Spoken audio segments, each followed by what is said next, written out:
Auntie Claire, nakikiusap na sa publiko para kay Marcos Jr. Anyari, hindi na ba kayang ipagtanggol ng mga loyalista? Nga, ako'y nagtatanong lang ha, pero ito ang matindi. Si Calyodi, yung tumakbo nung year 2022, alam ko isa din to sa kaliwa. At itong si Representative Percy, ay hindi na sila magkakasundo sa ipinaglalaban nila. Kaya napakomment si Atty. Rowena Guanzon. Ang sabi, kaliwa versus kaliwa. Ako, eto, pag-usapan natin yan. Napapansin nyo, sila-sila na maglaglagan. Napapansin nyo si Auntie Claire mukhang mayroon ng nararamdaman. Sabi dito, Castro, nakikiusap sa publiko na bigyan ng isa pang pagkakataon ang administrasyong Marcos. Nanawagan si Palace Press Officer Atty. Claire Castro na bigyan ng isa pang pagkakataon ang administrasyong Marcos sa gitna ng mga panawagan na pagbitiwin si Pangulong Bongbong Marcos Jr. Ayon kay Castro, dapat ay mabigyan ng pagkakataon ang administrasyon na matapos ang kanilang paglaban sa korupsyon. Sigurado ba tayo na mapapanagot yung pinsan niya kung totoo man ang sinabi nila Gutesa, nila representative o dating representative Saldico, yung mga nabanggit na pangalan, okay na sana. May mga nahuli na talaga. Kaso nga lang, yung nasa baba pa. Paano naman yung iba? Nakikiusap ka na? Sa tingin mo, anong maging reaksyon ng taong bayan sa'yo? Sa sinasabi mo? Malamang, pagtatawanan ka lang. Sa bagay, sanay ka naman sa ganyan. Tuwing lumalabas ka sa social media, kahit saang media, lumalabas yung iyong pagmumukha. Nakikita mo yung reaksyon ng mga tao sa iyo. Puro nakatawa na. Kahit anong issue, basta pagmumukha mo yung nandyan, natatawa talaga sila. Bakit ba? Anong meron? Joker ka ba?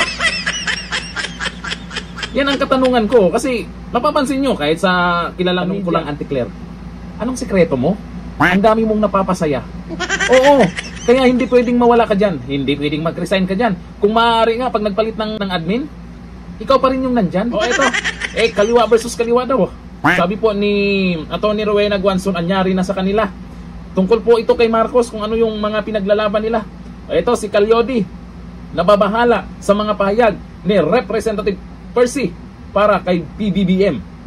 Nagpakita ng pagkabahala ang aktivista na si Leody D. Guzman sa mga mensahe ni Akbayan Representanya para kay Pangulong Bongbong Marcos Jr.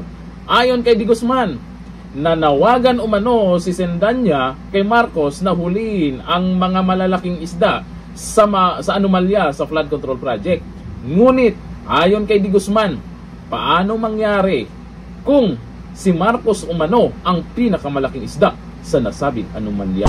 Nako, mukhang hindi yata kayo nag-uusap-usap pa kung ano yung dapat yung ipaglalaban na. Dito, kay Manuelito Fradriguela, kayo di magkasundo. Yung dating magkakampi para ipa-impeach si VP Sara, ano na?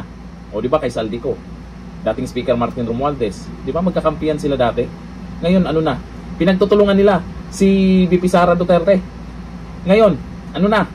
Naglaga na. Sabi ni Magdaleno Selun Javier, nagkasalungat na yung mga pinaglalaban. O mukhang may mga nagising na. Habang tumatagal, ganyan mangyayari niyan. Kaya nga napansin nyo, si Auntie Claire, nakikiusap na. Huwag kang mag-alala, Auntie Claire. Gusto ng karamihan, ikaw yung nandyan. Sabi ni Danilo Alimanya, sino kaya mananalo sa dalawa, ang kaliwa o ang kaliwaan? Yan talaga ang mangyayari pag yung pinaglalaban mo ay hindi galing sa puso. Magbabago at magbabago yan. Depende yan. Hindi kagaya sa mga Duterte supporters. Mula noon hanggang ngayon, kung ano yung pinaglalaban nila, kahit anong klaseng panggigipit napapansin nyo, pati yung mga vloggers nakaraan, di ba? Ginigipit na rin. May iba pa nga, pinapatawag pa sa Kongreso, di ba? Pero kung hindi buo yung pinaglalaban mo o paniniwala mo, matatakot ka. Hihinto ka. Pero pansin nyo, tuloy pa rin sila. Yan yung organic na taga-suporta ni VP Sara o sa mga Duterte. Tingnan yung iba. Tingnan nyo sila. Laglaga na. Magkakamag-anak pa. Eto, kaliwa versus kaliwa pa. Aasahan na natin yan. Habang palapit na yung 2028, may mga ibang politiko din dyan na magtatalunan. Kung saan, siyempre kung ikaw politiko, kung gusto mong tumagal, yan sa pagiging congressman mo ba, kung ano man yung saan ka nakapwesto ngayon, siyempre doon ka sa taong sinusuportahan ng taong bayan, hindi doon sa sinusuportahan ng mga trolls. Hindi naman boboto yung mga yon sa 1,000 trolls siguro, isang tao lang ang botante doon. Di ba? Kaya nakikita nyo naman kung sino ang gusto ng karamihan.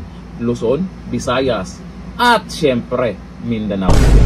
Duterte pa rin yan. Pero Auntie Claire, tuloy mo lang yan. Kung ano man yung iyong nararamdaman, kaya nakikiusap ka na dyan, maintindihan ka ng taong bayan, magpatawa ka lang. Hanggang dito na lang. Thank you. Bye-bye.